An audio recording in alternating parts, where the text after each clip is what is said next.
오늘은 이제 주목 이 기업으로 이제 넘어갈 순서인데요.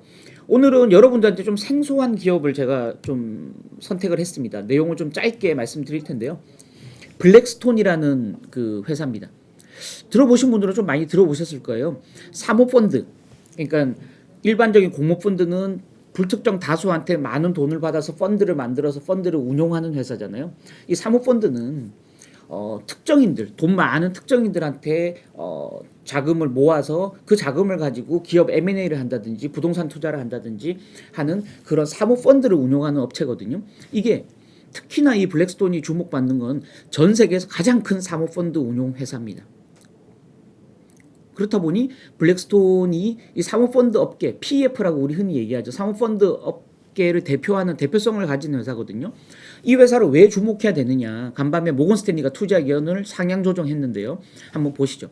블랙스톤에 대해서 투자 의견을 비중 확대로 상향 조정하면서 금융주 중에서는 탑픽 가장 유망하다라고 이제 추천을 했어요.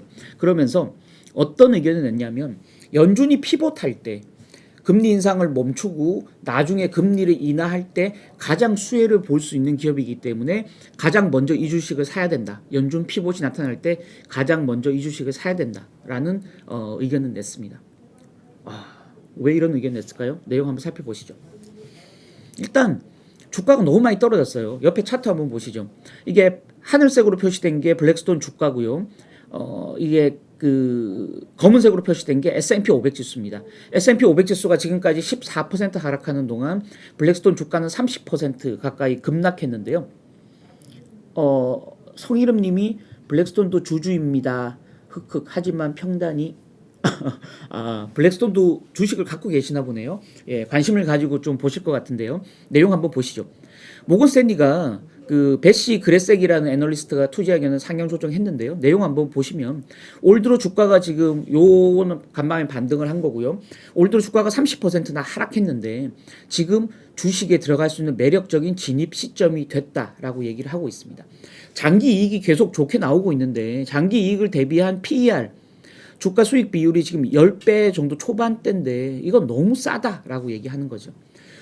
수입은 대부분 이제 펀드를 운영하는 수수료에서 나오거든요. 그래서 펀드 수입 수수료에 너무 이제 지금 치중돼 있는 편이지만 오히려 그로 인해서 경기가 안 좋을 때 실적 하방 경직성이 높아질 수 있다라고 얘기를 한 거고요. 연준 피봇, 연준이 금리 인상을 멈추거나 금리를 다시 인하하는 시점이 되면 예상보다 훨씬 빠른 성장이 가능하다. 라고 이제 본 거고요.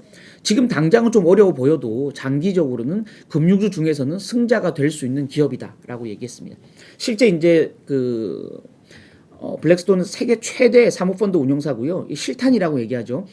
순 운용 자산이 1,800억 달러, 우리 돈으로 237조 원 정도 되거든요. 엄청난 규모의 자금으로 운용하고 있는 회사다라는 거죠. 그래서 제가 두 가지 포인트를 좀 갖고 왔는데요. 연준의 통화긴축만 넘어간다면 통화긴축 넘어가서 이제 금리 인상을 멈추고 금리 인하가 된다면 확실히 수혜를 볼 수 있는 포인트가 두 가지 있다라는 거죠. 첫 번째는 M&A, 바이아웃 딜이라고 얘기하는 M&A고요.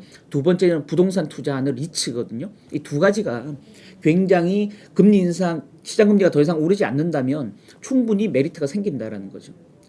내용 한번 보시죠. 그러니까 사실은 지금 연준의 통화긴축, 연준이 계속 기준금리를 올리니까 연준 기준금리보다 더 빠르게 시장금리가 올라갔잖아요. 핵심은 시장금리거든요.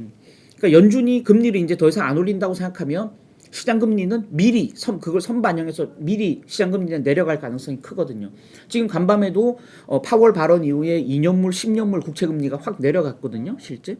미국 금리가 시장 금리가 빠르게 내려간다면 연준 이 블랙스톤 같은 사모펀드 업체에 기회가 생길 수 있다라는 거죠.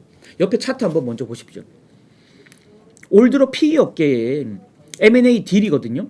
이게 보라색으로 표시된 게 M&A 딜. 그 다음에는 이제 위에 하늘색으로 표시된 거는 이게 좀 잘렸네요. 옆에 죄송합니다. 요게 2022년인데 제가 이 차트를 붙이면서 좀 잘렸어요. 끄트머리만 보이시죠? 이 보라색이 PE 업체의 M&A 딜, 하늘색은 PE 외에 이제 다른 M&A 딜을 합친 거거든요.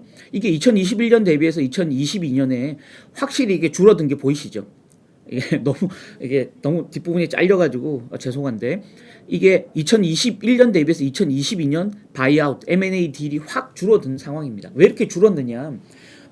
연준이 기준금리를 계속 올리고 시장금리가 확 올라가기 때문이거든요.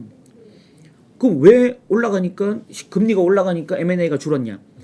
M&A는 M&A를 할 때 대부분 자기 돈으로 다 못하잖아요. 너무 큰 규모로 기업을 인수해야 되기 때문에 대부분 이게 그 인수금융이라고 해서 돈을 빌려서 M&A를 하거든요. 자기 돈 일부분은 태우고 나머지는 빌려서 하는데 시장금리가 계속 올라가니까 돈을 빌리는 이자가 너무 높아지는 거잖아요. 그래서 웬만큼 그 높은 금리를 주고 돈을 빌려 와서는 이 M&A 투자해서 수익을 굉장히 높게 내야 되잖아요. 그래서 그러니까 빌리는 돈이 높아지면 원가가 높아지면 M&A 수익률이 높아져야 되기 때문에 M&A를 하기가 굉장히 부담스럽죠.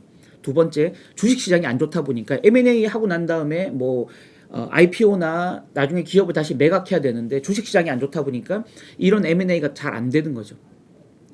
그래서 연준 통화 희축 때문에 주식 시장이 망가지고 시장 금리가 올라가니까 M&A 딜이 이렇게 가파르게 줄었는데 그래서 M&A를 주로 하는 블랙스톤 같은 사모펀드 업체들이 실적이 굉장히 안 좋았다라는 거죠. 한번 옆에 보시죠. 올 들어 지금 3분기까지 누적으로 바이아웃 딜 M&A라고 쉽게 생각하시면 됩니다. 이게 5,780억 달러인데요. 이게 작년 한 해 동안 이루어진 M&A의 3분의 1 토막밖에 안 된다는 거죠. 전체 딜 건수도 7,000건 약간 넘어서서 작년에 비해서 24%나 줄었다. 이렇게 줄어든 이유가 주식시장 부진, 시장금리 상승 때문이라는 거죠. 그래서 연준이 통화긴축을 멈추고 그래서 그를 선반영해서 시장금리가 내려간다면 M&A 딜이 다시 확 살아날 가능성이 있다라는 거죠. 실제로 지금 이 경기 침체가 온다라는 이제 얘기들이 들리면서 한계 기업들이 나타나고 있잖아요. 어려운 기업들이 나타나고 있는 상황이기 때문에 어려운 기업들이 생겨날 때 싸게 어려운 기업들을 인수할 수 있는 기회가 생기잖아요. 이 기회에 주식시장이 살아나고 시장금리가 내려가는 상황이 겹친다면 이런 부실 기업들을 적극적으로 M&A 하는 수요가 늘어난다. 그러면 M&A를 주로 하는 펀드 운용사인 블랙스톤의 기회가 생길 수 있다. 이렇게 정리할 수 있겠죠. 자, 두 번째. 블랙스톤은 700억 달러나 되는 엄청난 규모의 소액 투자자들 그 개인 투자자용 부동산 펀드 리츠를 운영하고 있습니다. 이름이 브릿이라고 하는데요. BREIT 브릿이라고 이건 발음하는데요. 이 블랙스톤의 브릿이라는 엄청난 세계에서 가장 큰 부동산 펀드 리츠를 운영하는데 이것도 시장 금리 때문에 지금 망가지고 있다라는 거죠. 옆에 차트 한번 보세요. 그 브릿의 순자산 가치인데요. 이게 펀드가 만들어진 지 5년 됐는데 계속 이렇게 순자산 가치가 자금이 계속 들어왔어요. 수익률이 좋으니까 한 해 10% 이상 수익률을 계속 내주니까 계속 이렇게 자금이 들어왔다가 지금 이제 여기 고점을 찍고 팬데믹 이후에 지금 이제 자금이 약간씩 빠져나가고 있는 흐름이 보이시죠?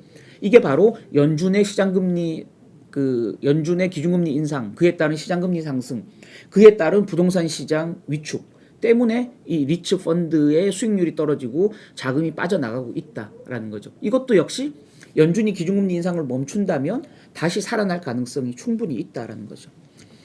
특히나 지금 이 블랙스톤의 이 브릿은 팬데믹 때 수요가 많을 걸로 예상해서 이커머스 업체들의 창고 물류센터에 주로 투자를 많이 했거든요. 전체 펀드 운용 자산의 20%를 창고나 물류센터에 집중적으로 투자했는데 이 수익이 양호한 편이에요. 근데 문제는 나머지 이제 주택에 주로 개인이 주거하는 주거용 주택에 많이 투자했는데 이게 이제 연준의 통화긴축으로 인해서 부동산 시장이 망가지면서 수익률 고전을 지금 면치 못하고 있고 자금이 일정 부분 빠져나가고 있다라는 거죠. 그래서 심지어 지난달에는 펀드가 만들어지고 5년 만에 처음으로 자금이 순유출되는 상황까지 지금 벌어졌다라는 거죠. 이 역시